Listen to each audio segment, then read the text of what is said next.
watched a couple of your fights. They don't last very long, do they? You know, I don't. My early fights, I used to go out looking for the knockouts, but not anymore. I just listen to my coach. My coach say, go out there, box them, use the jab, and the knockouts will come. And you know, now I'm not trying to knock them out; they're going over because I'm using a bit more skill and less power, and just hitting people more accurate and stuff, and they're falling over. So, you know. How about Vitali? How did it go with him? Do you think you could ever knock him over one day? You never know. It's heavyweights, man. You never know. Maybe, you never know. You know. At the moment, he's like 20 miles ahead of me. You know. I'm a novice. I'm up and coming. You know. Vitali's been there, done it, and still there. You know. I think maybe he's at 1-2 more fights and he'll retire. You know. Then who knows what happen in 2-3 years time? You know. I'm here training now. In 2-3 years time, I could be here fighting one of them if everything goes according to plan. But you know, I'm not looking that far ahead. I got to look at Britain first, and then you know. You've got a fight coming up. Do you want to tell us about that one? Yeah, I got a fight coming up on the 15th of September at your call back in England. I was meant to fight 8-rounder. We was trying to get a very good opponent. I think the guy was 14 wins with 12 knockouts and 3 losses or something. He said yes, then he said no, then we was looking, we can't find anyone. Then the ex-British champion Mike Holden come forward and says he would like to fight me.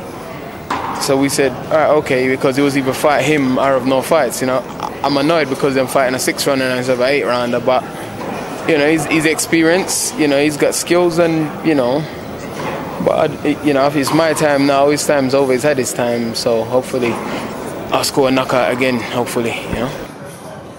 After that, you've got a fight pretty much straight away, just a matter of weeks after that, and then you've got another British or former British champion, John McDermott. Well, that's the real test, isn't it?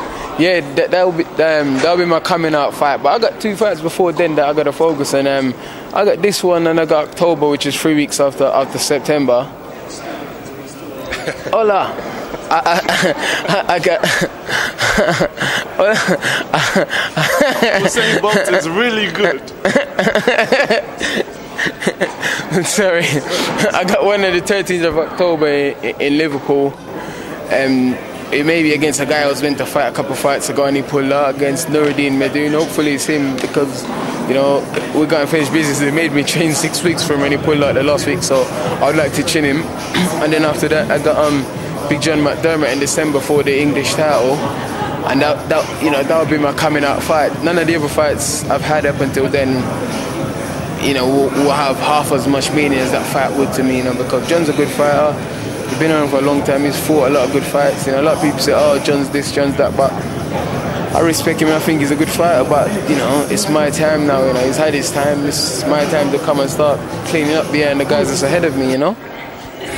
How do you find training over in Austria? It's very different, of course, from where you're from, Brixton.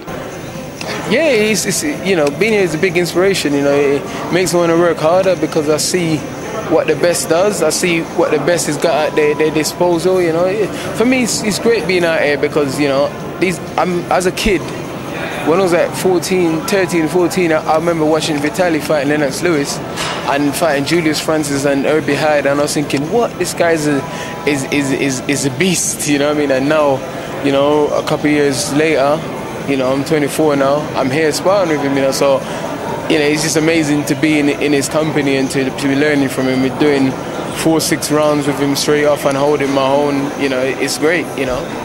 You know, in the sparring I learned I got to move my head a lot more, which is what my coach is always telling me. But, you know, sometimes you get a bit lazy. I got to move my head a lot more. I got to counter faster. I got to step in and out of range, you know, keep the pressure on, but apply smart pressure and not steal the pressure. You know, I'm learning everything, really. You know, I'm just learning everything.